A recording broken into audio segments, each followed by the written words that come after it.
I'm living my dreams. As I look upon my life, there's a passion inside. Heaven knows I'm living my dreams.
As I look upon my life, there's a passion inside.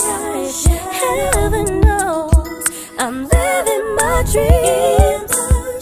As I look upon my life, there's a passion inside. Heaven knows I'm living my dreams. Good morning, everybody. Sorry about that technical problem we had right there, but we're back, right? It is so good to be with you this morning on the Inside Show.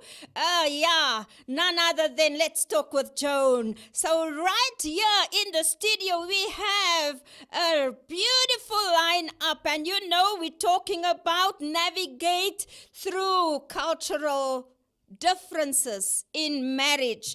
So yes, I want to greet you. Seeing that we're talking about culture, I want to greet you in Zulu. Sambonani, Ninjani. And we also here because we want to talk, right? So I'm just teaching you a little bit. What is Let's Talk? So Let's Talk goes like this in Zulu. It says, Kela Sikulumi. We're going to talk today, right? And none other than one day, this couple was at my house and I wanted to know some things about this culture. Because I see that there's a lot of our children that's actually going for cultural marriages, right?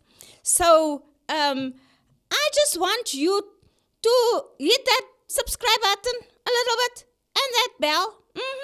You'll know what we're doing and what we're up to here in the Inside Show. So we're gonna kick off today, and I'm gonna introduce you, or I want the people in the studio, or the panel in the studio, to introduce themselves, tell you where they from and whatever.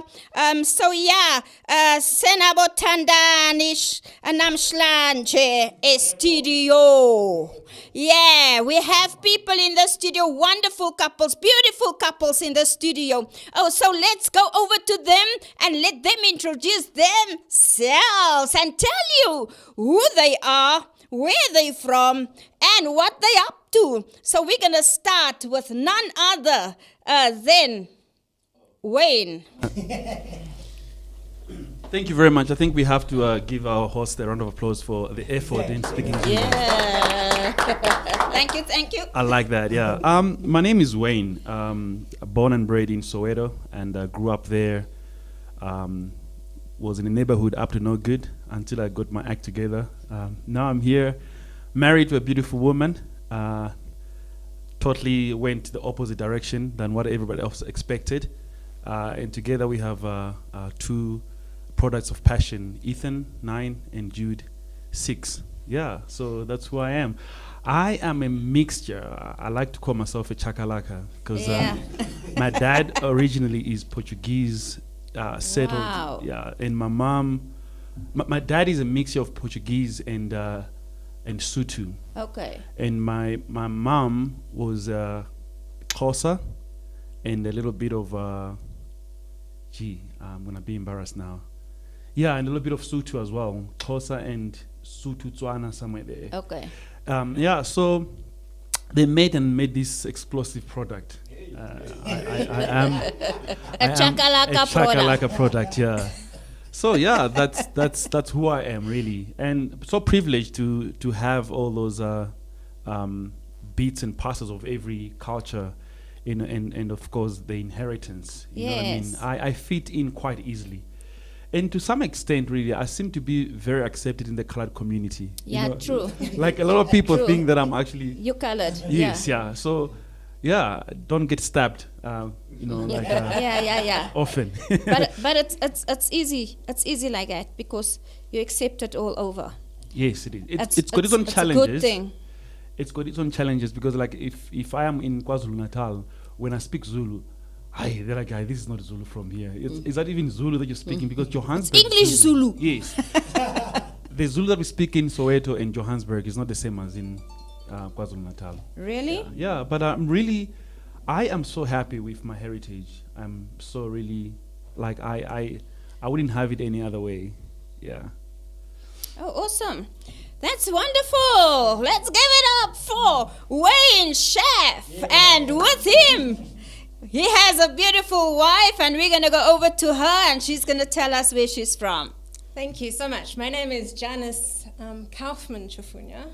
So, if you ever thought your surname was long, try fit that into all those blocks, right? So I'm South African, born and bred, but my heritage is completely mixed. So on my mom's side, my mom's mom they came from France, so they were French, and then my mom's dad, they were British. So they came to South Africa and obviously settled here then. And then on my dad's side, his mother was German and his father was Jewish. And they actually had to come to South Africa when the war broke out. So they almost came as refugees and had to settle here. And then, so from there, my mom and dad met, and obviously I'm the product of their union. Wow. And then we were raised, they then followed an Eastern religion. So if he's the chakalaka, then I guess I'm the mixed masala. You're the mother-in-law masala. There we go. So yes, very, very mixed as well, also able to just fit in anywhere. I remember as a child telling my mom that I'm acultural, and she was horrified. like, how dare you say you're acultural? We have a culture. I'm Wow. like, yes, but I mean, I've got so much in me that is not just specific to, British high tea Yes, or yes. French cuisine. Yeah.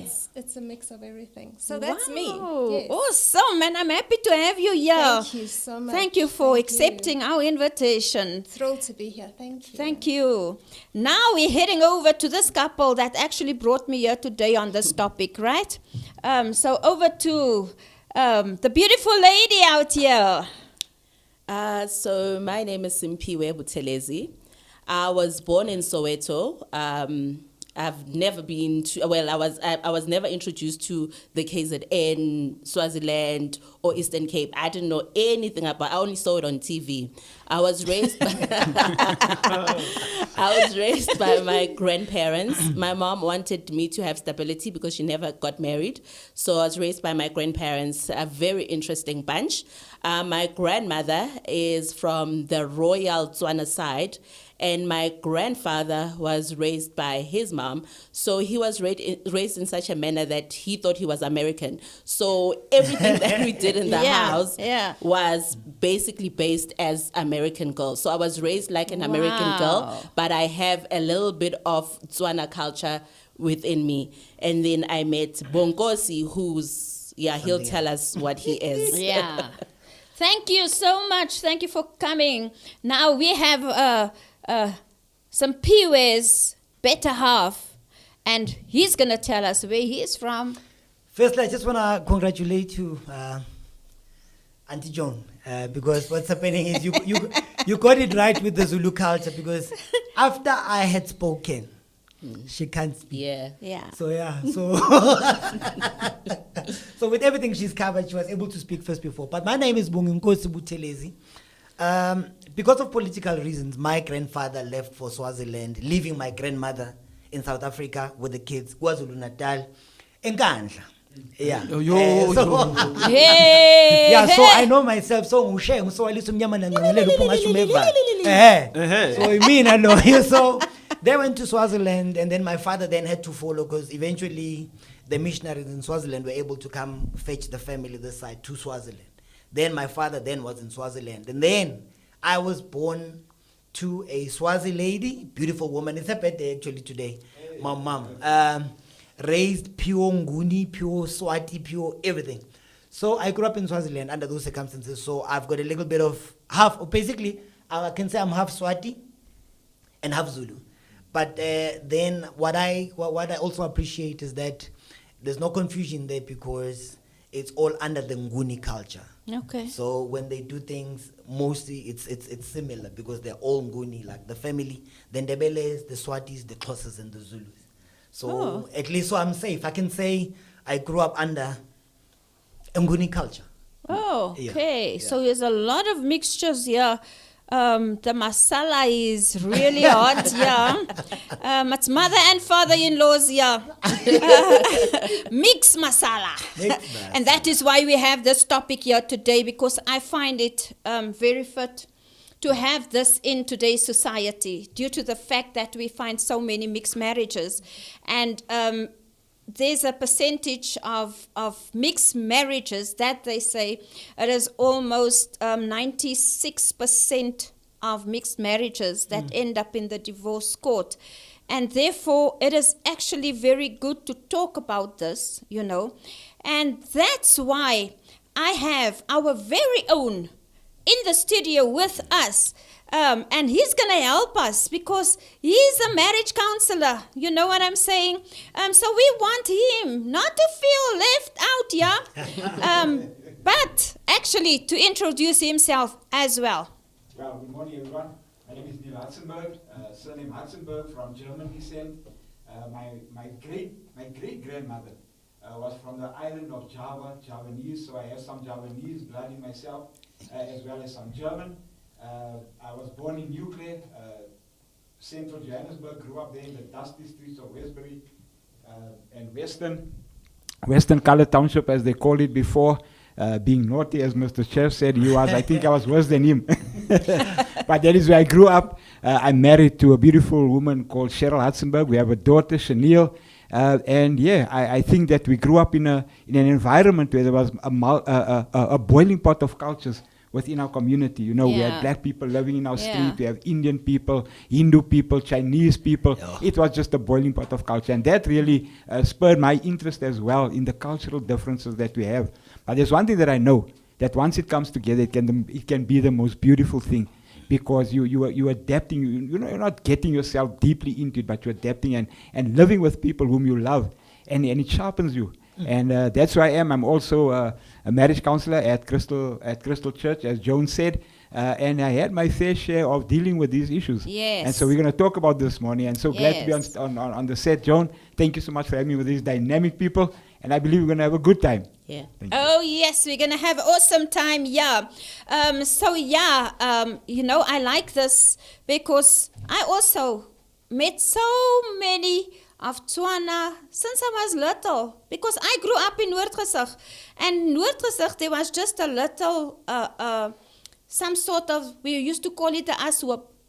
They used to come drop fruits and stuff like that on this heap, and across was, I think it was Diepkloof, yes. And I made friends since little because I was just that type of a person. And I'm sorry that I did not learn the language, honestly speaking. But yeah, I'm not too old to learn. You heard me, I could speak Zulu. So don't mess with me, because I can speak Zulu if you're scanner about me, right? Nevertheless, let's dig into this thing. I find that mixed marriages has cultural differences, and differences are good until it's not, right? Because there's certain things that the one partner is used to, as she was brought up in a mother's and father's home, a parent's home, and therefore she adapted to a certain culture. And now getting married into another culture. So differences are good until it's not, when you don't really get to know what is plotting, and that is why we have the show here today. So I want to ask the first question to my guest, and any party, you can answer first if you feel free, like, right? I want to ask the first question. What was your impression about your partner's culture? When you met her and you went over to her house for the first time, what was the impression about the culture? Well, I think for me, it was not a culture shock because of how I was brought up. I've had experiences with white teachers from different countries, but that was from at a glance. Because Yeah. like when you're looking at things from a distance, everything else seems to be, we are not at war, we are all in peace and all that kind of stuff, as the song says, from a distance. But when I got close and getting to know Janice and her Yeah. heritage and who she is, I discovered that we are actually different in how we do things. There are so many similarities, but there's also differences, which you are saying that it's all good until you actually Yeah. know that there's a Yeah. difference. Yeah. And I think one of the biggest culture shocks I had was time. This is Kaizen. Like when you say we are meeting at 7 p.m., that means she's probably going to be there 10 to 7, and I'm rocking up there at 7:15. Or let's go 10 minutes past 7. Wow. That was huge. Huge. Like when I get there on a date, it's almost like the whole date is ruined because Yeah. you showed Because you're up late. You showed up 10 minutes late. I'm like, but there's gonna be these 5 minutes grace on our watches because we don't tune our watches at the same time. But it was huge, and I never understood why. But she linked that to respect. That it's like you don't punish the punctual. Yeah. You punish the people who are late. Then he said, look, that actually boils on into other things. So, for example, if you are starting your church service at 7 p.m., or let's say maybe like 10 a.m., then you have people that come at 10 to 10 and 10 o'clock on the dot. then you say, you know what, we're just gonna wait for 30 minutes, to allow people to come in. So you're Wow. actually disrespecting Yeah, the other people who are people's time. punctual. Yes. You're punishing them instead of punishing those that are late. Yes. So for me, Joan was like Wow. huge. I mean, there was a time when I had to. Because when the president says he's going to come on at 8, he comes on 10 past 8. So that, it Yes. seems like that's a South African culture. I think on 2 occasions I had to make a off ramp and go back home because okay, I'm not gonna wait. I'm leaving. I'm gone. Sure. So I was like, What? that was huge for me. Yeah. I couldn't understand, but I think as time has passed on, it's like, okay, you could have probably called or texted I'm running late, but it can't be an every Which is week true, thing. eh? Yeah, and which every- is true. And from your side, Janice, what was the impression? Sure. I think it was so mixed as well because it was pretty easy. Okay. So meaning that both of us are, as I said earlier on, we've both had mixed cultural experiences. So it wasn't like I went and met his family and it was purely traditional. So it was actually really easy. The traditions and the cultures only come through as you do life together. Yes, Not on the yes. first impressions. Yes, true. Yes. And obviously, me being white, they didn't expect me to do the cultural things Yes. of sit on the floor, Yes, or yes. dish up food, or serve, or do any of that. So to me, it was very easy. It awesome. It seemed fine. Yeah, Wonderful. because I did all the groundwork. Yeah, but Yeah. I did You all the prepared. groundwork. You prepared them. Yeah. You prepared your family. Yeah, and I think that's another dynamic of mixed racial relationships. Very true. Yeah. I don't know if maybe this is the right time to speak about it, but I think there's an incident when my grandmother died. So when my grandmother died, all the Makotis Yeah. are supposed to come and cook. Yeah. Then they sit in a room, they Yeah. take all the furniture out, Yeah. put mattresses, light keresi and all that kind of stuff. And we were just new, most probably I don't know if we had kids then I already. was pregnant with Ethan. Yeah, she was pregnant with our first child. Then I knew that it's an expectation from my closer family. That's my grandmother and my closer family. So my Ubud Mantanga came from Eastern Cape and obviously he's calling all the shots. And he said, okay, fine, we're going to slaughter. And all the Makotis need to be here in the room. The coffin is going to come, they sit with it, and people are going to visit and that kind of stuff. So I was like, Malume, come. Yo. We went to the corner, then I explained to him, I was like, please explain to me why, first of all, we have all the ladies in a room, then the coffin is going to come, then all that kind of stuff. Why do we do that? No, it's a culture. That's what we do. So I'm like, I understand that's what we do, but why do we do it? Yeah. And he couldn't give me answers. I'm like, okay, allow me to engage you. Yeah. I'm fine that, auntie, your wife, she's willing to do that, but my wife is not going to come and do that. Yeah. I don't see the reason to do that. So I said, okay, fine. They said, in the slaughtering thing, why do we have to slaughter? It's culture. But why? No, people have to eat. I'm like, yeah, but we have a butchery and all that kind of stuff. As a matter of fact, let's get a catering company who can prepare the scones and the meals, all that kind of stuff, and people just come and eat on the day. When we come back from the graveside, everything is done. So he says, okay. So we did that. And a lot of people got upset. But after the funeral and everything else, everything was cleared up in an hour. It looked as if there was no funeral. Wow. Then my uncle said, I think that's the better way of doing it. Because they did it because it was just something that they have done. Now, Yes. I want to give an example. For example, we did that in the old days because the oppression that was upon us. Yes. We stayed in small Yes. houses, Yes. the 4-room houses, the matchbox houses. Therefore, there was not enough space for people to get in. So they'll take the furniture out. Yes, right. Take the furniture out so that people can fit in. But for Right. example, if you stay in Bryanston, you have a big mansion. Why would you want to take the furniture out? Absolutely, because there's enough space. So we turned something that was practical into culture. The slaughtering was that we don't have enough money, so rather get the beast and chop it in small pieces, Yeah. cook everything. Yeah. But if you have the finances to feed everybody in a plate from a Yes. catering container, Yes. you're able to do that. Yes. The baking that the women do, Yes. it was just to cut cost. Yeah. But if you've got a confectionery, a bakery that can do that, why not buy 500 scones and feed the people? So we did that, and ever since in our family, that's how we do our funerals. Okay. Then COVID has actually backed us up. Absolutely. Yeah, and so that's our culture Yes. initially is in this Yes. Yeah. society up till today. Yeah. It comes on for many years, right? So I want to ask the same question because I know an interesting thing here with this couple, with Simpiwe, and because Simpiwe, when I asked her, so what nationality are you? She said, I'm a Soweto girl.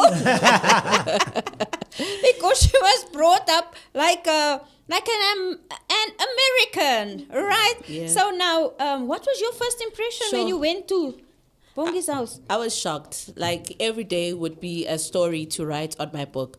So firstly, Bongi told me that he's got 3 brothers. And then when he introduced me to his family, it was like a house full of people. And all of a sudden he had sisters. In American family, it's a mother, father, 2 children, perfect world. Yeah. And I was like, then who's this and who does this one fall under and so forth? So he had like cousins, but he called them his sisters. Sisters. So I had to understand that they are not his cousins, but sisters. And I think one thing that really shocked me is when I met Bongi, unfortunately, his family members were passing on a lot. I think it was in 2006, yes. And I like... You have a helper at home, and you don't cook.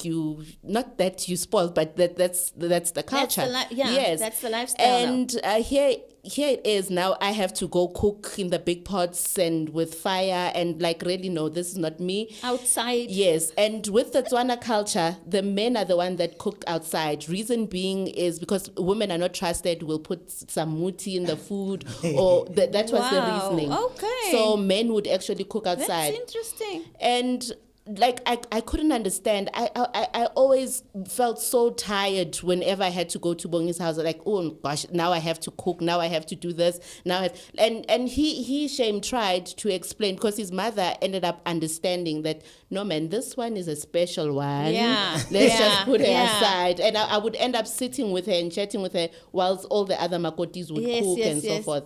Yeah, but I eventually learned that it is actually a duty that I need to do. And I understood that it doesn't happen often, so I have to do it when something happens. So it's something that I adapted and I learned, and I'd like to pass it on to my children to understand that this is what you need to do at this function. And in any case, they become very loyal to you if you assist them. So, and I need them to be on my side, right? Absolutely, yes. absolutely. So it was a big culture shock that so many people, and with us it's just 10 members. With Bongos it's like a whole country. I think his grandfather made a joke the other day that if a Buthelezi has to pass on, we don't need like a shovel to If we all just go drop in the soil, the That's person. how many you are. Yeah. That's a nation on its own. That's Huh? a nation. Buthelezi, it's the Buthelezis. I mean, that's what we that's how we grew up. Yeah. We were told even in Swaziland, when we were growing up in Swaziland, we were the only Buthelezi family that we knew of. We didn't have relatives. We didn't have,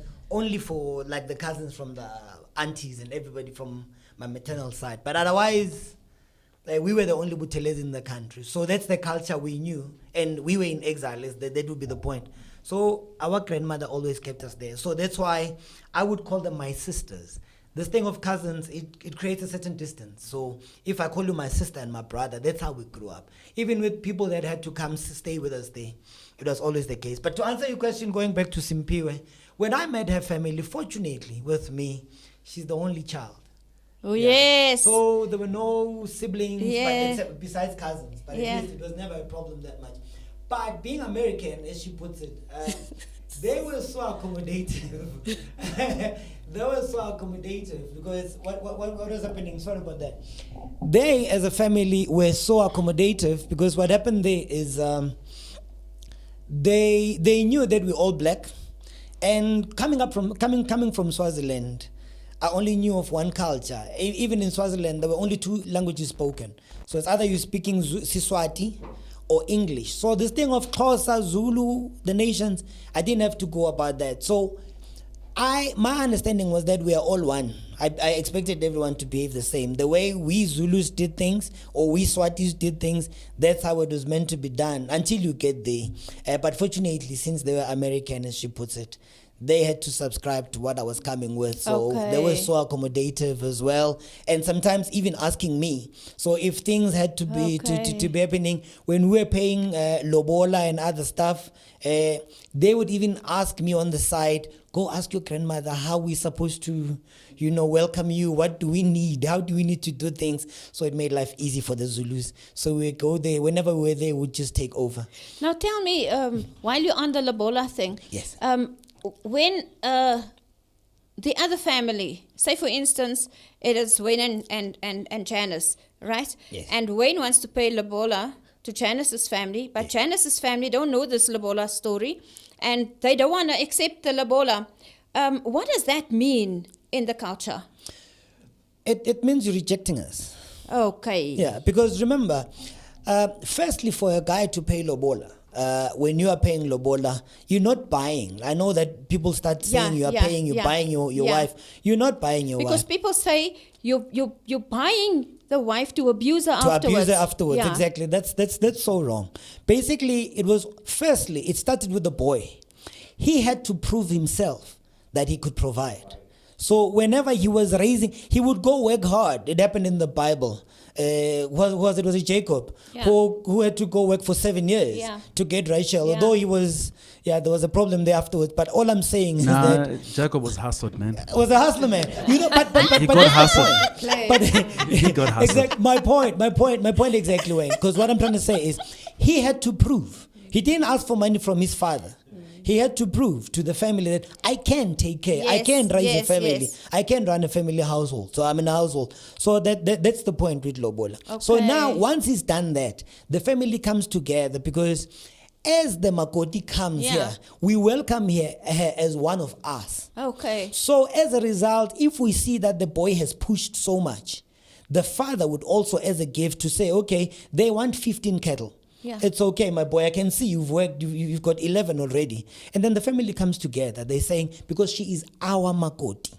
Then my uncle, my little brother will say, okay, no, it's fine. Here's 2 from me. There's 1 from the other aunt. Here's 1 from aunt. So already we've got 15. So when we go out there, we're going all out as a family yeah. to welcome one of us. Wow. So if we come to you then and you say you don't want Lobola, you're confusing us, because that's what we know. We are not buying your Makoti. It's just a gift, and yeah. So welcome us and embrace it, and we are here for you. Wonderful. Exactly. That's where it stems from. John, this just got interesting because I want to give a side of our story. Yeah. Because this is probably one of the most profound Lobola explanations I've come across. Okay. Is it? Yeah. Okay. Cool. So, a lot of people actually think that when you are marrying a white woman or a Yes. colored woman, you're actually running away from Lobola. Yeah. You're Yeah. taking the easy way out. Yeah. That was not my case. That was not the case with me. So I now, when I get married to Janice, then I had to make my intentions known. I went to my uncle, a 100% Xhosa man, that I want to get married. He's like, oh no, that's exciting. Dada, how old are you? I'm like 29. I'll be turning 30 soon. He's like, that's too early to get married. Wait, maybe it's like 30. I'm like, no, I want to get married now. So he said, okay, fine. He did the checks to see if I'm able to provide and stuff like that. Yeah. So when I told him that, no, it's actually a white woman, there was a moment of silence. Wow. Like, what is wrong with you? Oh. So Can't I'm you like, take in? Can't you? yeah, I mean, yes, there's so don't- many. Don't you see any sisters I mean, around and stuff really, like that? man. So I was like, no, I'm in love. So it's like, oh, okay, fine. If that's when you love, you know what you're getting yourself into, right? I'm like, yeah. So like, fine. But we don't go out like that. We're going to have to make sure that we pay Lobola. Yes. So I'm like, oh, okay, fine. Let me just go and check with her family and whatever. So her dad said, yeah, he's friends with Frank Chikane, Reverend Frank Chikane. Yeah. That's his mentor. Wow. So Okay. then Reverend Chikane has been teaching him about Lobola and stuff like that. So when I went to speak to the dad, he was clued up in terms of Lobola. Wow. So he said to me, oh, okay, no, I need Lobola from my daughter. Mm-hmm. So I'm like, okay, if you don't mind, I know I'm going to bring my uncle, but what are you estimating? He said, no, I want 50 cows. And 50? 50? 50. Okay. You're already starting the You negotiations. expensive, huh? Yeah, no, because remember, I thought he's just bluffing. You know what I mean? Okay, so I'm okay. like, so because we have a very good relationship. So I'm like, Yeah. so is that no 50? So I'm like, what? So like 50, yeah. So I'm like, so he says to me, you know how much the Brahman book costs, right? That's amount that I want one of them. So I'm like, oh, okay, fine. Then I took him seriously and I went to speak to my uncle about it. My uncle said, yeah, sure, let's do this. Yeah. Got prepared, his jacket, he had a small shower bag that had money in there for vlomlom, Yeah. that type of thing. So he was clued up. So we get there and we're about to, negotiate whatever it is. And at that point, we already knew what the figure's going to be. And we going full on. Are you going inside with them? No. I was going to okay, be cool. asked to go out before everything else starts. Yeah. So before that, we get into that space. Her mom says, oh, no, we don't want lobola for our daughter. But we want a ring that she's going to have to choose. Yeah. So there was talking and and everything was fine. Then I thought maybe getting the ring was probably the easy way out, but she actually chose a ring that... A ring that was a Yeah. good amount. Yes, yeah. She left me there with the designer, so it was like one of those. Wow. But then, what's interesting, what you're saying, that when you reject lobola, it's almost like you're disrespecting the other family, that kind of stuff. That's how it feels from my angle. Yeah, because but we've just proven ourselves that we can. It's the very same thing. I go back to Jacob. Wow. It's like he's done so much, and then all of a sudden it's like, nah, we don't want anything. Yeah. So it's like I think for us, and I think that's also another cultural thing. I think I must go back to my Ash, if you're listening now. La bola, bro, la bola. I think it was a taste. Okay. A taste. That's why I love your explanation that they want to taste if you're able to provide. Yes. I Okay. think it was a taste. What is he into this thing for? Yes. So when we are prepared to go all the way, it proved that, oh no, he's not trying to take a shortcut here, that type of thing. So I'm glad you took that route, because the other thing I want to bring here, Auntie Joan, is that after the lobola and you've done everything, after the wedding, when you go out, when the Makoti goes now, when Denise leaves to go and stay with Wayne, Yeah. her family, the uncles, the aunts, and everything from culturally, like for instance, if I was your dad, you'd find that they give you 10. My great grandfather did that for every girl, for every daughter that was going out to get married. After they paid lobola and done everything, he made sure he gave 9 cows as a gift. Now that they're going, because they're going to start a family. And then That's on top of the lobola. No. Wayne has paid the lobola. Okay. But now she is leaving to stay with. They're going to start a family with Wayne. Okay. As she goes back to stay with Wayne, we giving her gifts as her family. Oh, and right, the gift could be livestock. Yes, would be chicken from the grannies. Would be goats from. So she's already going back with so much to Yes. go and start a family. So you can see that no one was buying anywhere, because everyone is able to assist these people to but start a family. nowadays, that thing has turned into a hustle, man. Well, yeah, nowadays it's a different case, but I'm just saying, I'm going back to our culture, Yes, the way yeah. it was done. And That's also, is the it true that when the lady studied, she maybe has degrees, and then you have to pay more? It's a new thing. Let's not. It's not an African cultural thing. Let's be clear Oh. there. We don't care when you're raising your child. You're raising your child, your daughter, because you want her to be successful in life. You don't even know if she'll ever get married. So you're not going to be pushing so much just so that she. Because now, you see, that's where the buying thing comes from. I would say, because now it's like you've prepared it. It's like you have this cow, you fed it so well, it looks big, it's fine, it's a Brahman now. Who's paying a better price? You see what I'm trying to say? But that's the point. We raise our kids because we want them to be somebody in life as they grow. But now, still on that point, I would say way back. That's why you'd find that with our great grannies and everybody Yes. else way back then, girls never went to school. because some families believe that she'll get married and leave anyway. So it would be the boy. So basically, when you are weighing, must I push the boy or the girl, you find yourself pushing the boy more because he has to sustain your legacy and everything, maintain the wealth of the family, keep the family name going on. So somehow you would find that the women would fall short then, because you wouldn't even, or you could push them. Like I know with some of my grandmothers, my dad's aunts, they would go up until end of primary. And then after that, they end there. But at least that's how far the father was able to push them with his budget. So say, for instance, the family cannot afford. Pastor Neil, what is it in the now with the marriage counseling that you will bring to the table with regards to the differences, and when there's no agreement, on the lobola maybe and stuff like that. How will you do that? Well, I think I want to start at what Wayne said earlier on, was the fact that I think there's a lot of misperceptions about the cultural aspects between couples. And as you rightly said, that both of you prepared your partners in terms of this is what needs to happen. You prepared your families.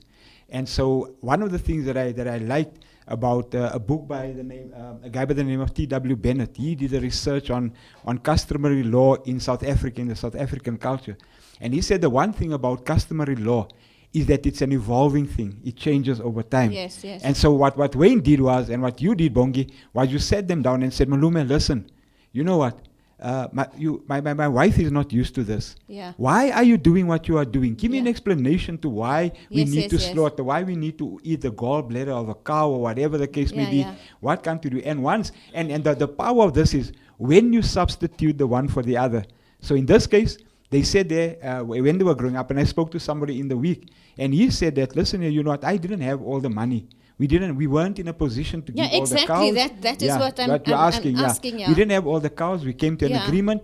And the father said to me, you know what? Your efforts are good enough. What you went through, the sacrifice you were prepared to make for my daughter is good enough for me. And I think what TW is saying is that when there's negotiation, there's room for negotiation. Okay. And there's room for understanding where we come from. So a lot of couples, I think I had 2 or 3 couples where we did this thing, and where the father just said, listen, you know what, we don't want lobola. We love our child enough. We know that she's getting married to a good man, and I know that you're not going to send her back home because of your character. So I think that honesty and transparency is one of the things. Come to the table and say, you know what, I can't. And I think that if true love exists, then the parents will see that, because the father and the mother can see right through a young man coming for the right reason and the motive. Yeah, so I think from that point, to sit down and negotiate and say, I won't be able to. Yeah, just to add on the Mzwandile, that's how I know him. During the negotiations, when they say they want 15 cows, it's that they're not expecting you to bring 15 right now. You can do that over 3 years. You can do that over 5 years. But now you get to that agreement that, okay, it's fine. You give them 5, and then after that you can take your makoti. But now we won't allow the actual ceremony until we wait for that. So it's not like they're expecting you to come in. So the lobola goes before the ceremony? Yes. Yeah. Okay. Yeah. So I'm just saying, then you can push the lobola, and when they on the other side they welcome you, they accept you as their family as well. Then you can go and stay together whilst the guy continues to work to pay the rest. So it's not like, that's what I'm saying. This buying thing for me, it just defeats the whole purpose. Okay. So once you paid lobola, the couple can actually can like move they married. together. It's like almost like you're already married. Yes. Yeah. But that's marriage for us. You pay lobola, bavuma bakwenyana on the other side. Basically, they're accepting my family. We go there, we have a celebration, and then we go get our makoti. We come back, like remove the white wedding. Yeah. To us, that's what Traditional marriage. wedding. That's what our marriage is. the I pay lobola. That's all. So the whole thing that's confusing us is the 70,000 and 120,000 that we pay for the for the white wedding. If we were just to stick with who we are and what we represent, then you would pay 10,000 rand for a cow, 150,000, you're done. Or you push the 70 if they charge you 10, or you negotiate, then you're done. And Okay, so I think based on that, sorry, Joan, I think based on that, there's been a lot of confusion when it comes Exactly. to religion, because now we need Exactly. to separate the two now. exactly. Because now it comes, are we allowed to live together? Yes, yes, Well, yes. what does the Bible, what is the Bible That's directing it. us, where we're going to? Yeah. But I found a nice way You to read my actually mind, deal. huh? Yeah. I was I gonna found a nice bring way that how in. to deal with this thing. So 2 or 3 of the couples that I've been counseling or that I counseled before we get married, they decided that, you know what, we want to do this thing, and we're going to do the lobola. Then I said, firstly, I want to ask you a question. Do you want me to marry you, or do you want a Christian wedding? So if it's a wedding, I'll meet you at the venue. If it's a Christian wedding, we're going to adhere to what God is saying regarding marriage and what needs to happen. And you know that when you live together in the sight of everybody else, it's not right. And so they came and they did that by themselves. The first couple actually helped me. They went back to their parents and said, listen, you know, we did pay lobola, but we choose not to stay together up until the time that we officiate this because we are Christian. And that was the defining line, Okay. where you separate the total, if I can call it hardcore cultural things compared to where you are, because it's evolving and more people are becoming Christian. And so there's nothing wrong with the culture.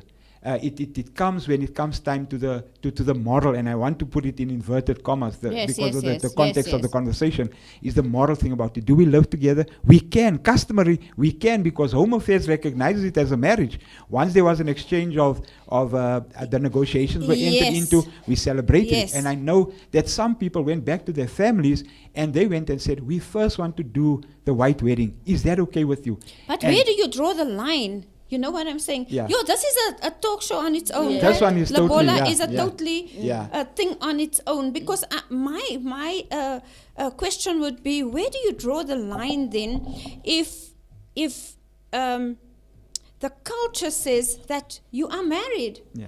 You know, they take it as, so I don't get it. And even if the law says that, listen, there was an exchange, you married. Yeah. Right? But Christianity on the other side judge in that and says, no, according to us morally, you have to have a wedding. I think what's happening right there. I think Christianity or churches should decide. You see, the way I've always looked at it, and we always talk about it with Simpiwe, for me, what makes me Christian is acknowledging that Accepted. Jesus Yes, died yes, yes, for yes. me and on the Accepting cross, and Christ, yes. exactly, and He saved my soul. Yes, sir. The rest of it, I'm Zulu. Yes, sir. Okay. Now, the Zulus have decided this is where it stands. So Christianity has to find where it can link. Like, for instance, there's nothing with us slaughtering when we're slaughtering for the wedding. Yes, sir. Because we're going to, it's a feast. Okay. It's a celebration. Right. So if we can find Mzwandile to come in and officiate during that time, squeeze yes. it in just to give him, just to validate it Yes, the yes, Christian yes. way, Yeah. because Yes. it's a feast, it's meat, and Yes, we yes. just want to celebrate. Because now, this thing of getting married twice, I know for myself, because we had 800 guests at our wedding because of the people who raised us. I'm not talking family. You Yeah, booking obviously, a venue, because you're a nation. Like yeah, exactly. I had buses driving from Durban. I had friends coming from Swaziland. I had people, let alone the American girl that I married, my beautiful wife from Piwe. But when we got there, and the venue that we booked with the Johannesburg Country Club, they could only accommodate a maximum of 50 people. 250, I mean to say. 250 people. We had to get a second venue because we could see going there, and we had to buy an extra ox. And then we had to book a second venue. So we started there, and we went to join everybody else there. But mind you, that's the white wedding. You see what I'm saying? I've already paid because there's lobola. two, We've already right? now It's a it's 3 for traditional us. one What are we and- calling it? You know what I'm saying? It was the traditional one, paying lobola, and we went there to sing, and they slaughtered for us. We celebrated there. The Americans found out exactly what needed to be done when the Zulus come, and everything went well. We were happy. And then now we have the white wedding in between. And then now the following day on a Sunday, they came to my house. Yes, yes, yes. They are bringing her now. Yes. We had to slaughter again this side. So you look at the expenses and you're thinking the lobola could have been done and we could be fine. We would be able to go and start a life Yes, yes. with so much in our budget, you know. Right. Yeah. All right. The lobola negotiations are very long. Yeah. So let's allow our host to continue the question so the ladies can Yeah, have an because opportunity that's what to I'm speak. saying. That's what I'm saying. on its own. It is a show on its own. The Lobola story is a show on its own. So our host need to continue so the ladies can have an opportunity to speak. Ladies, why don't you speak, ladies? So I have another question. How did you overcome the language barrier? And what was the first word you've learned in your partner's language? So I want to bring that to Janice. I want to ask you. Okay, so I think we are still overcoming the language barrier. Meaning, in a sense that, and I appreciate the culture, the speaking about Lobola, etc., but language Yes. is culture. Absolutely. And it is forever evolving. Yes. And I think it is it's harder with us because Wayne doesn't just speak one language purely.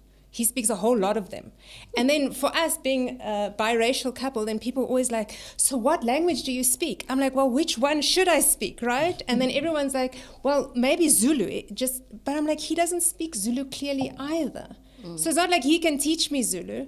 And then, so from that aspect, it's forever evolving. The communication, Wayne feels that I can argue very well in English, obviously, because I am English. Yeah. So I think he often feels that he's disadvantaged Yes. in that sense. And I know we laugh at people when they can't speak proper English. You know, Yes, like yes. but if anybody had to ask me to have a conversation in In any another other language. it would be Yeah. an absolute Yeah, I always say that, eh? disgrace. Yeah. Yes. So it's easier for me. So there isn't really a word that he has taught me. Wayne comes also. Wayne is very creative with his words. So Wayne creates his own words. So He has his own dictionary. He does. And so it's been fun for us. It's been fun, and even with the kids. So now obviously our kids are English, but they're doing Zulu and Afrikaans at school. And then they have our own I like that. mix. So I like it's that a forever lot evolving. because it's always very good to take the both cultures together and put it on the children because that is an advantage. It is, but it's also very difficult. Yeah, for Meaning, reality in the is- sense that our kids, so they obviously feel that they want to identify with someone. So who are they in Yeah, this world? yeah. And the worst is when it's cultural day, Yeah. right? Because then they're like, what can we take? You know, Yeah. you have to bring a cultural snack or you have to dress culturally. And the poor kids, But they're actually colored, eh? but that, so even colored, exactly. Our Come kids, I tell you, they're actually colored. they are colored, yeah. You see, the thing with white culture, whenever it's cultural day, they wear like, rugby t-shirts and cricket t-shirts, and my son is just all over that. But then again, I bought him the vest yankwe, Zulu. the Zulu vest. Yeah. He wore it once, then it's like, maybe now he would done it, but then it was like, so it's quite, yeah. But I mean, challenge there. like they'll have to take cultural food. Yes. And what is our cultural food? We Yes, don't even, yes. So there's Jude like, okay, I'm going to take yogurt and I'm going to pack some biltong. So I'll give them a French loaf and I'll give them a biltong and I'll give them. It's very mixed, but it's good. It is good. No, it is. It is. So you don't have a word. Your first word? No. No. No. Okay. And Pass with on you? this one. So in our case, Bongosi only knew Ngun languages like Zulu and Swati, whereby I knew like Zulu, everything basically, Afrikaans, English. So when we got married, we had to get married at my church. So the pastor there was Tswana. Bongi has no idea what Tswana is, and he had to repeat what the pastor was saying in Setswana. word. And every time he reminds me that we still need to have a wedding where I would understand my vows, because I don't know what my vows were. And I think one thing that he used to get me with is with his messages on his phone. At that time, it was your normal phone. It didn't have codes and so forth. So I used to see his cell phone. I'm not saying I don't see it now, but when you talk to your father, you say babe, which spells babe in Swati. And he teased me the other day, and he put his phone there, and he had a long conversation, and there's babe there. I lost it, and I had to, for a while, he told me that it means father. Yeah. But it literally was saying babe. So yeah, that was... I can imagine I was going to fight with you. Who's babe? Who's babe? Explain, please explain. Just before we carry on, Joan, can I just? There's a Yes. question that has come through on the chat. The question is, Janice, how is your relationship with your family members and with your friends? Sure. Okay, very good. Yeah, I have that also. Okay. Relationship with family. Very good. I think people, okay, so I also have to say that from a young age, people could probably see and recognize that I was all for mixed race and mixed cultures. So people knew me from school even. I remember, because being in an Afrikaans school during the apartheid era, and then being English in an Afrikaans school, it was only my brother and I that were in the school that were English. So obviously there was a difference there that we just didn't fit in. So then when the schools were opened, etc., and my dad also being a teacher that worked in Soweto, we were open to other people and different cultures. I think what was even harder was when I had friends over, so because we were in an Eastern religion, there were pictures of the guru on the wall, like these huge big pictures, and you'd have Afrikaans people coming in and like, who's the Indian? Who has that in their house? You're a mixture, you. So, but today it's really good. I think there has definitely been a separation in like people that I've known from the past, like absolute racists, where clearly they can see who I am and what I stand for. Yeah.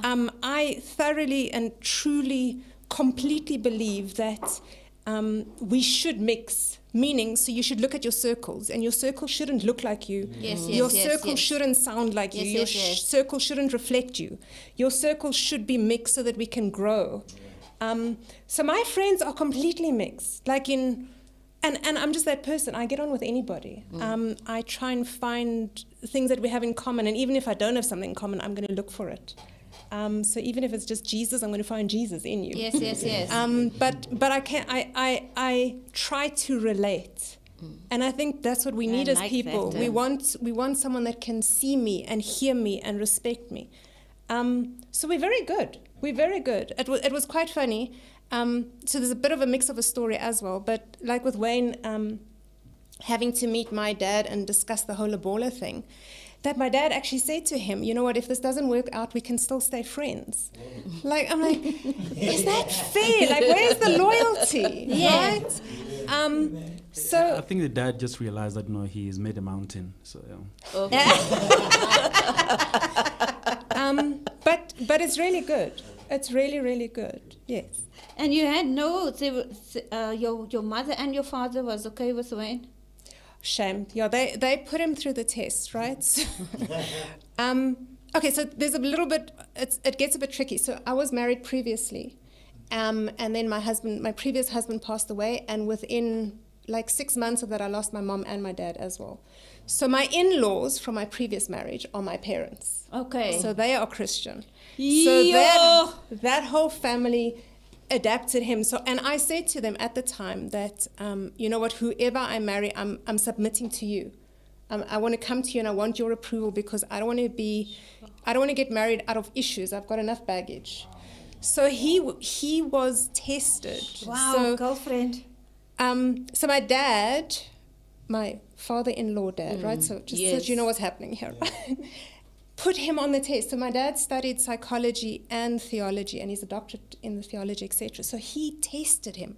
Like he would ask Wayne the same questions in 10 different ways to make sure the answer is the same. So it was hilarious because at some point I'm like, okay, guys, can I just have an answer now? Because you can't just continue like trying to see, like at some point can we have like, this is it, yes or no? But they loved him. They loved him. Wonderful. yeah. Joe, it got to a place where it was so intense. I end up asking him, hey, are you a racist, man? Like, what's going on with all these questions? then he gave me an opportunity to ask him questions. And I love that. To the point where the rude person came out and he started crying about his experiences. Like I asked him what was his first experience of racism and stuff like that. Then he spoke about, the helper being kicked out of court and all that kind of stuff. And he didn't understand because I stay with this person at our house, but how come I'm allowed to be in court and she's not allowed to do that? So we connected on in a very, very deeper level, to the point I think at some point he forgot that I'm there on a mission. He just thought I'm his friend now. Yeah.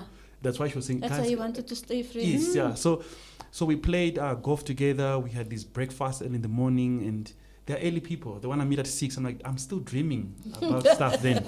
But yeah, we'll do that. And for a good 6 months of this to and fro, then eventually we connected very much. And he said, listen, we've just spent a lot of time together, but should this thing not work out between you and Janice, I want us to still be friends and still have this breakfast and play.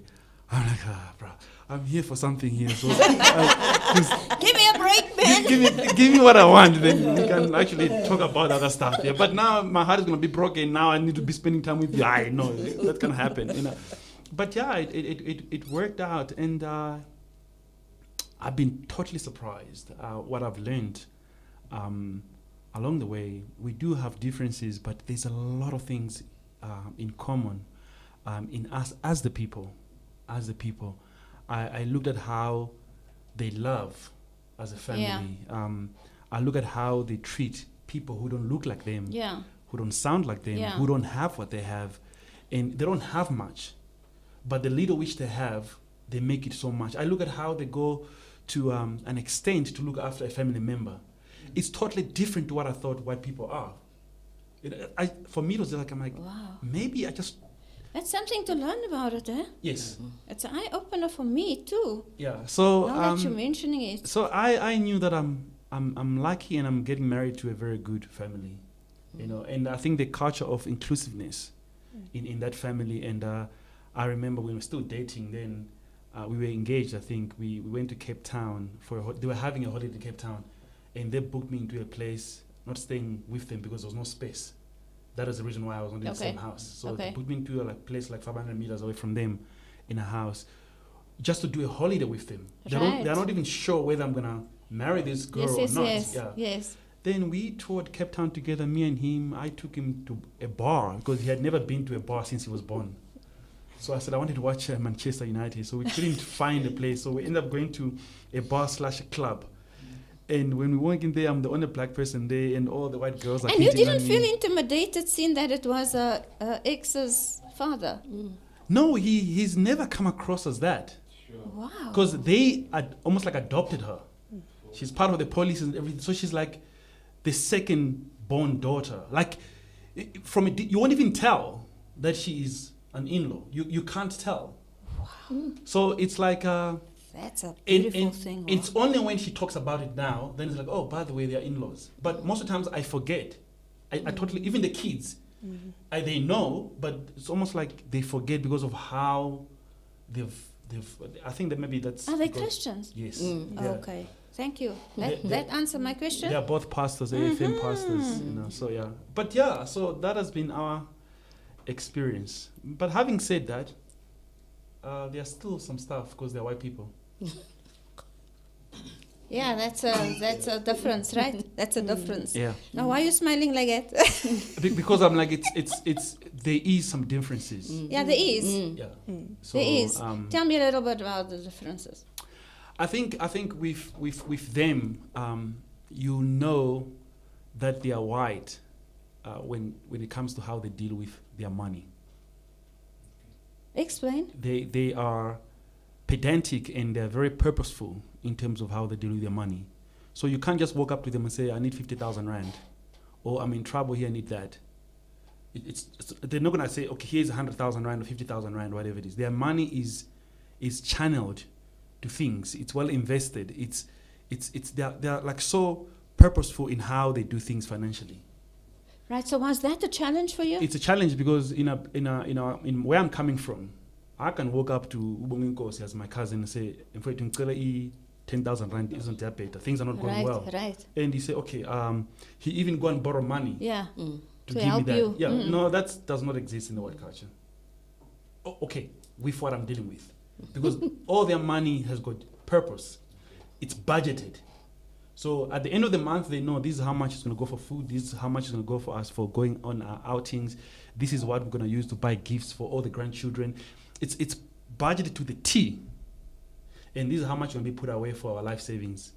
So it's set. So if you come with like, it's like, we don't have anything at this point.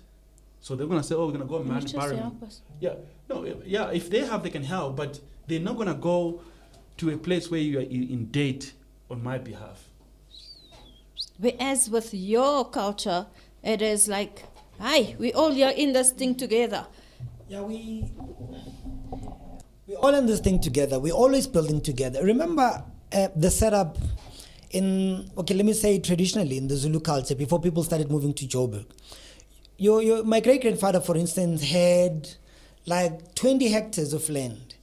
He had so many cattle, like 500 and over, in KwaZulu-Natal. But what's happening there, the point there, whatever is there is for the entire family. So if one of us is in trouble, it means the entire family is in trouble. So my wife needs to understand that my brother is in trouble and his family, I need to go help out. Hence, you find yourself going all the way out, stepping out of your space to assist. You, girlfriend, I like the story. I honestly must admit, I love your story in a sense because I would have never thought that someone will take you as their own, irrespective of the past, and accepting a mixed culture to come in here as well and still accept you, and not reject you. That must be a Christian. Must be Christians. That must be the center as Jesus Christ. I fully believe that. There's something I want to ask. Is there a cultural thing your partner does up till today that you hate with a passion, that you don't love? I'll start that one. And he knows what's coming. So I think the hardest thing with me has been just extended family. Because we can go and Wayne will say, okay, the family's coming to visit. What does that mean? Now, me culturally, that means I need to set up a bedroom, towels, food, everything. It's like a hotel. You're coming in my world. I want to make sure you're comfortable, that you are catered for, that there's chocolates on the pillow. Right? In his world, it doesn't mean that at all. So people will come, like 7 or 8 people, for 3 weeks. I'm like, hell no. Thank you. I'm like, okay, I wanted the chocolate and the pillows, but we can't even, where'd you put 8 people? Where'd you put 7 people? How do you feed them? Me, from my background and coming from an Eastern religion, I'm like naturally vegetarian. Right. They aren't white vegetarians. No. Eggs, pork, everything that I... Nyama. Okay, so when that happens, that has been our greatest challenge, because that communication. So, and me being white and on time and with all of those things, if you say you're coming for 3 days, it means 3 days. It doesn't mean... You can't stay on further, because I'm prepared for 3 days, guys. Okay. So that I have a life here. Okay, I'm going to have to tell the story so that we know and you can help me out. My brother says to me, look, we're going via Dubai. I'm with the family. We're going to come through to Johannesburg. We stay there for 3 days and stuff like that. It's my boot. So I tell her that, look, he's coming. And he didn't say that he's coming with his whole family. There's like 8 people. We do have the space for that, but we are still trying to get some other stuff in other bedrooms and stuff like that. Space meaning space meter, square meter, not space meaning Anyway, sleeping space. Yeah, so they come and they are on holiday. And it was just a mess. But I think and you can't say no. No, this is my brother. They This is my don't come brother, here yeah. often. Yes, yeah. So Exactly. So I think what actually got everything worse is that my brother and the wife went out, and they come back around about 2 in the morning. So they've got the gate remotes and all that kind of stuff. Then the wife goes to sleep, and my brother starts cooking at 2:30 in the morning. So what he does, he just goes and get a chicken in the fridge, cut it in half, boil it, and start putting onions and frying it. And there's like fat everywhere in the kitchen, and the stuff stinks. So it's like 2, 3 in the morning. Then she's like, "What is actually going on?" yeah, And you're taking over my house, man. Yeah. So I go down, and he's there, no shirt on, and he's cooking. He doesn't even take plates. Take the 2 pots, goes to their bedroom. They eat with the wife and leave the stuff there. She wakes up in the morning. There is fat everywhere. The house stinks and all that kind of stuff. Why? And I think that was just the last straw that broke the camel's back. And that was like probably the 5th day. And these people, they stayed like from mid of December until mid of. So how did you handle that? What was the? Tell us, because I that know could there's have- differences here, right? Yeah. And differences can cause a lot of things. What I can say honestly, I think divorce could be around the corner. Yes. We always think that it's far away. Yes. That was Yes. bad. That thing didn't go down well for weeks, and we had to come back, convene, and set the ground rules and Because how we do it, yeah. you see nothing wrong, yeah. You know, they just came in, they just... It's family. I mean, it's family. But you feel, no, I don't do it this way. But the kids love him because he's frying every morning. So the kids still tell me to the day, like, Uncle Tom knows how to make stir fry. You must ask him. Or you need to make bacon like Uncle Tom. I'm like, okay, phone Uncle Tom. Yeah, So he just fries every morning. So he fries but leaves everything Yeah, as it yeah, is. in a mess, So yeah. there's oil on the stove, on the floor, on the blinds, and he eats, then he just goes. He does that every morning. Uncle Tom will not last in my kitchen. Right? So even though I love them, and that's the difficulty culturally, because it looks like because I'm not prepared for this and I'm not comfortable with it. It looks like I'm not appreciating or accepting Yes, his family, yes. which is not the case at all. It's just my upbringing and my understanding and my way of doing it is completely different. And I messed up one day because I said, "Man, are you racist, man? You don't want my family to come here."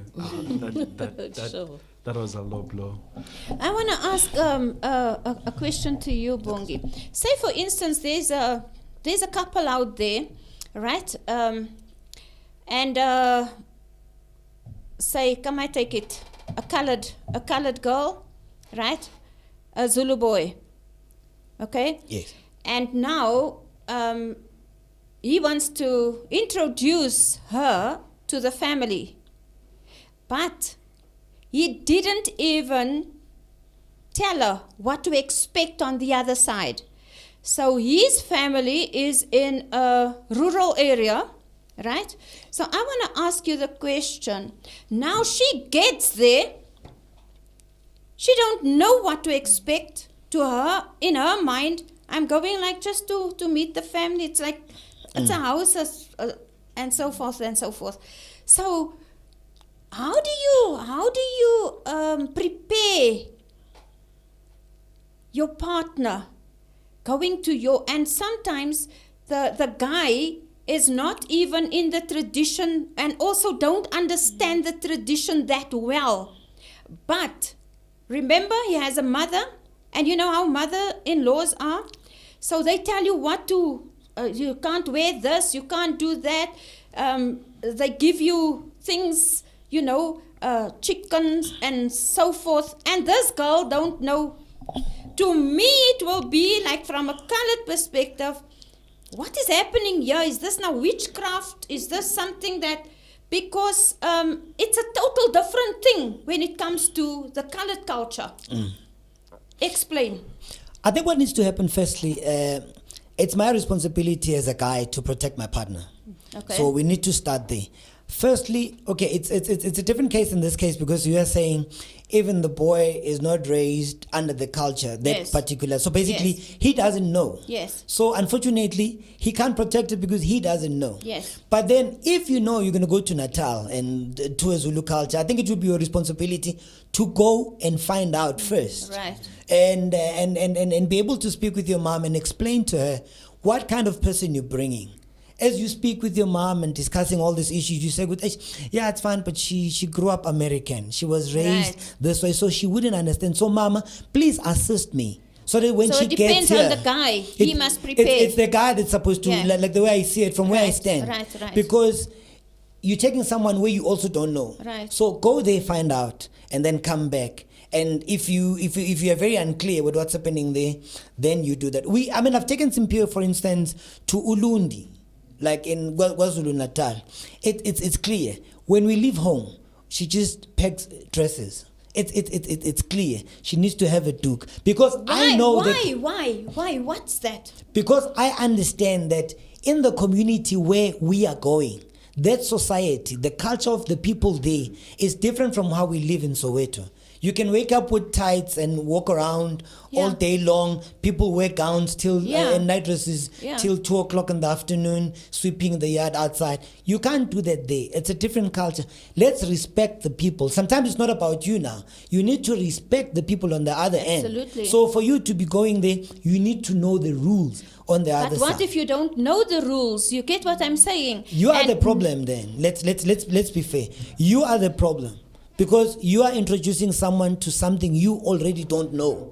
So someone needs to start here and go find out what needs to happen. Yes. So that we all meet expectations. Absolutely. You get there, you don't know what's expected of you, and you get there, people are wondering. So what those are kind of person- differences that can actually break up the whole They relationship. can break up the relationship, but then everyone needs to be responsible. Like when I go to Simpio's house, I need to know because she has to protect me.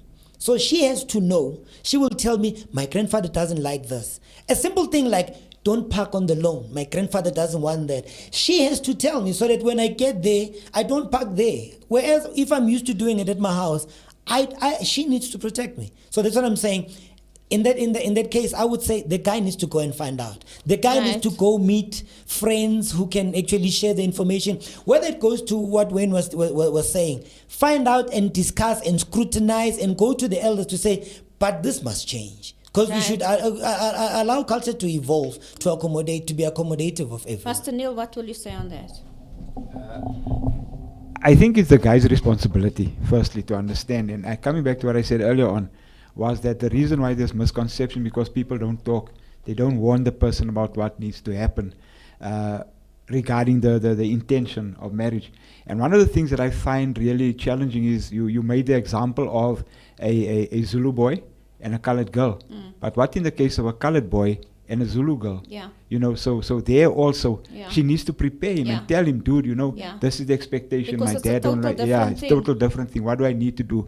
Do I have the labola? And once again, I think once you sit down and you chat and people understand the motive and the heart and why you are there, I think then it changes the ball game in terms of that. Because as I said earlier on, that culture evolves and people start to learn how to accept and be loving. We are loving people. We are embracing people. We are forgiving people. And I think that is what counts in our favor. You can go to the Maluma and say, you know what, I don't have enough cows. They'll come to an agreement and say, okay, boy, I see your heart.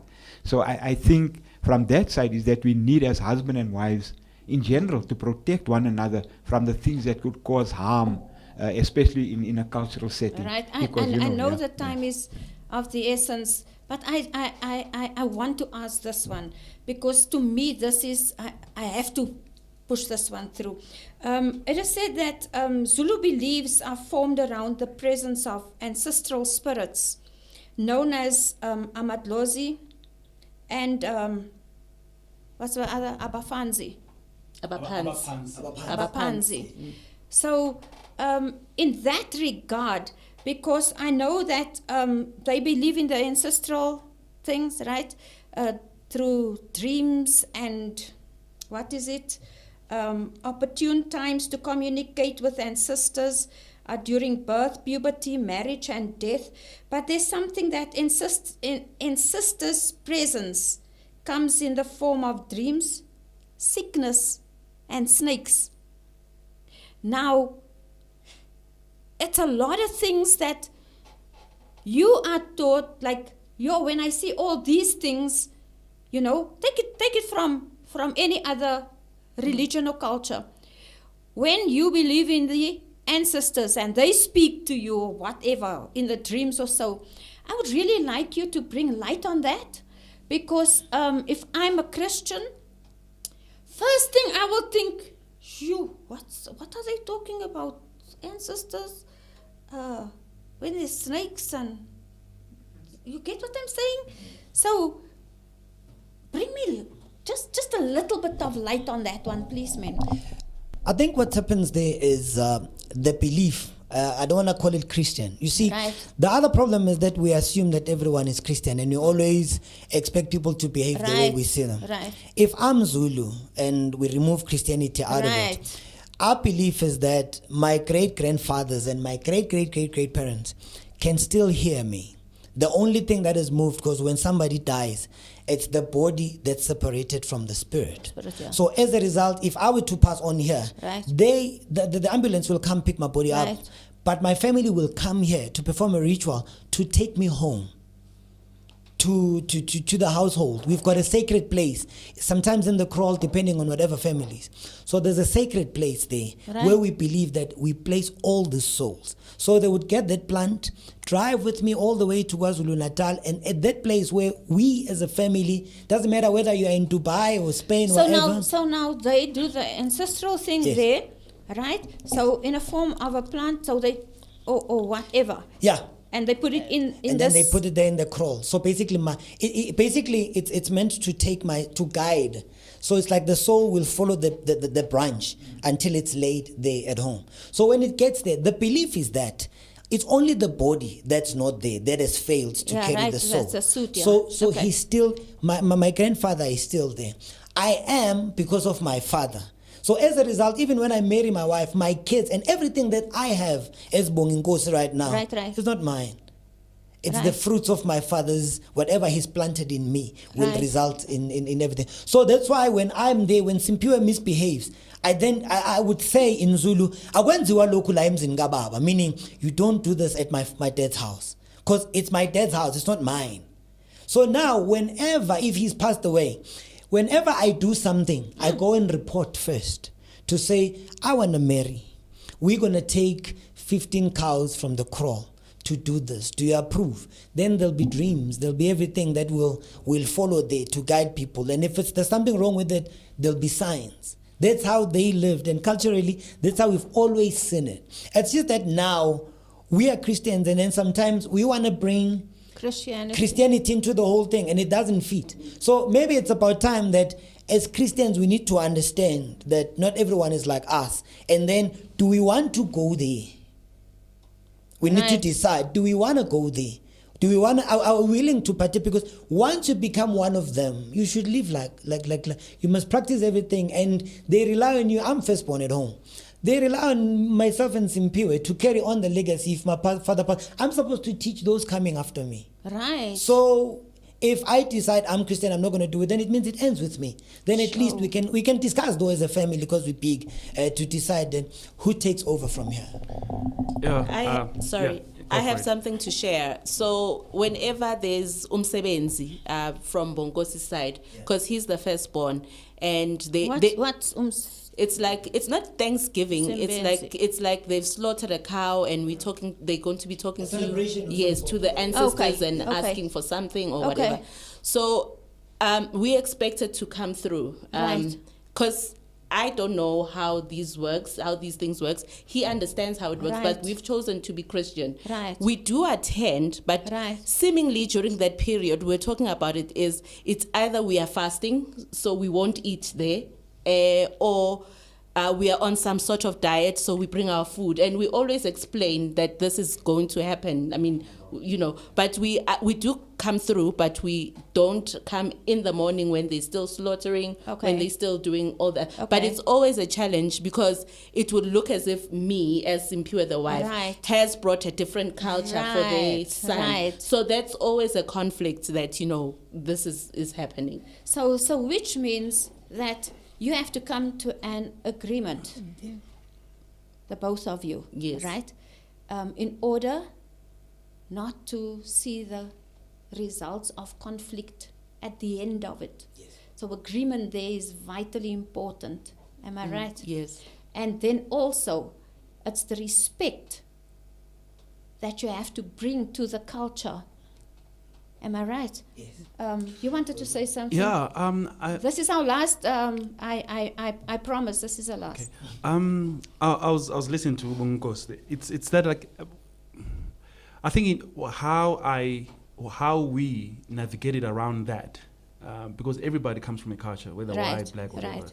is that we reached after we had respected our parents and stuff like that.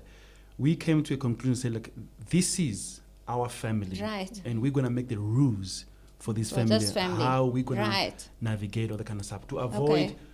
that conflict, you know. So if it is my time to defend my wife, or and even when I go and speak to my family, I am not saying, oh, my wife is not gonna like that, whatever it is. No, I'm just gonna say, I can't do that with my family. So none of our in-laws will come and blame her that no, she didn't show up for that and that and that and that. I take full blame in doing that. So we actually say there's a word which you said, no, we are a family first. Right. And anyone who wants to be part of it can come and join us how we do stuff. So we don't have anyone coming to dictate what needs to happen in our household. So like Okay. what my brother and his family did was the last thing that is going to happen in our house. So I like the fact when you said that no, when she misbehaves, you have to speak to your father and said no. My wife would tell me, you and your father, you are all grounded. Go and sort it out outside. I can just hear her say I that. was gonna say the same thing. You and Ubaba, you're all grounded. Go and talk it out, not here. That's it. We had to do that for us to survive. 'Cause Right. We are different. Right. We don't believe the same things. We don't come from the same background. Right. Now we have to align everything that is common about us, and that's going to be passed to our kids. Because that's what it is. It's a mix. It's a mixed culture, right? And I think what It's a mixed marriage. What I appreciated about Wayne as well is from the beginning is that he emphasized that you protect what you love. Absolutely. You protect what you love and you put first things first. Yes. So obviously God is first, but then we respect one another. Absolutely. And we protect one another. And it's my responsibility to protect him from my family or any attack that comes from that side and vice I versa. love that. But you protect I what you love that. But society, we fight together. Good. Like if Yeah. two of us, when you Yeah. go into the mall and you have someone, and then what's going on? Yeah, because Yes. that was also a question, but okay, we'll talk that some other time. We tackle together. Yeah. Go You in. wanted to say something? That's last Oh, remarks, no, she guys. covered exactly that. Oh, That, okay. yeah. That okay. we are family first before everything else. Yes, But absolutely. but then in my culture, remember, it's still my father's house. Right. So right. when he's there, That's he your takes beliefs, over. yeah. He takes over. That's Yeah, it, exactly. yeah. So I'm more like. So how do you raise the children? I'm managing. What's the children? So basically, we've adopted a few things from his culture, but we have started our own culture. Okay.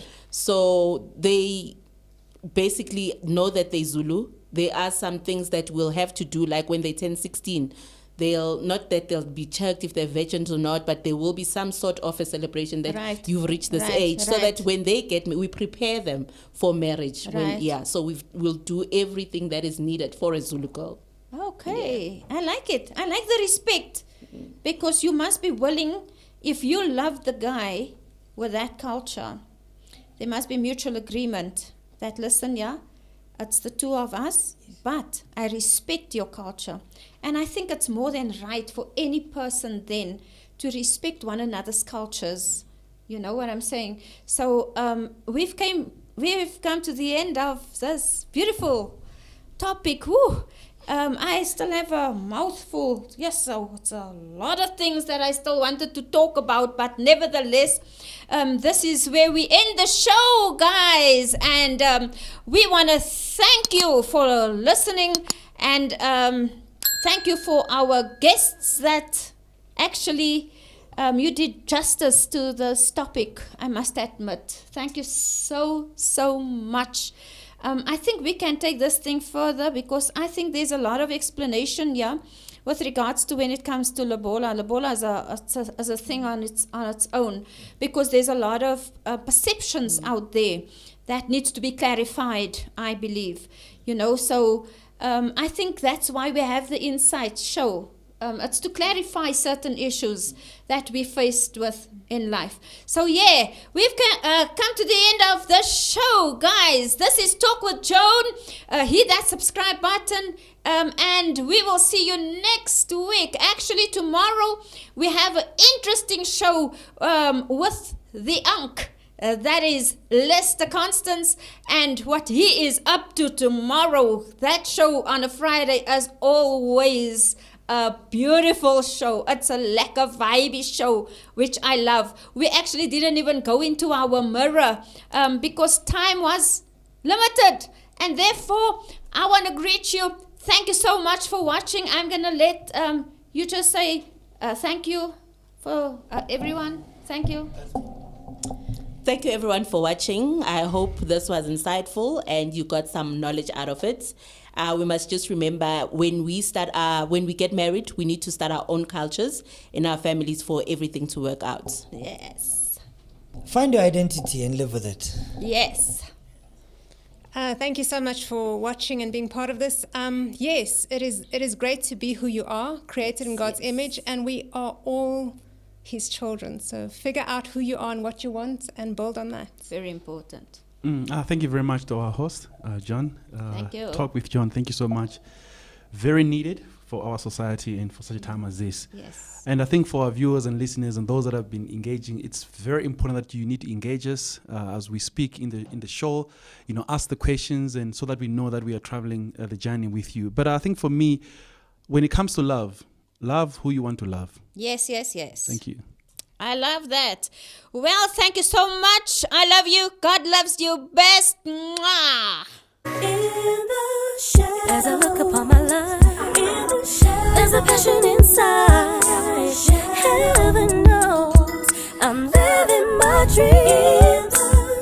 As I look upon my life, in the shadows, there's a passion inside.